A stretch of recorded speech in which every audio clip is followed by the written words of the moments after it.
Hi, welcome to the History Archives. My name is Talha. In this video, we will discuss about the bravery of Omar Al Mukhtar. Omar Al Mukhtar bin Farhat Al Manifi, commonly known as the Lion of Desert.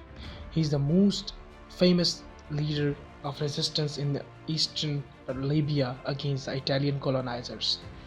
He was a teacher by profession. He spent his youth studying Islam and became a Hafiz at young age. He spent years teaching Quran until the Italian forces invaded Libya. Now, his life was about to take a new turn.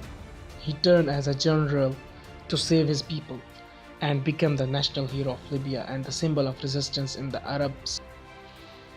Almost 20 years, he led the Libyan resistance movement with a small group of men against the Italian colonial empire during the First and Second Italo-Sansoni Wars. Committed to the origin and enlightenment of his people, be they in Libya or in Sudan, the wise and profound teachings of Sheikh Omar Al Mukhtar enveloped both the inward realms of spiritual ascent of the outward realities resulting from a war and transgression inflicted by Italian forces. His military engagement was in Chad, where he participated in the battle against the French colonial powers in the region of Fadai. After 20 years of fighting with Italian invaders, Omar was captured at the age of 73.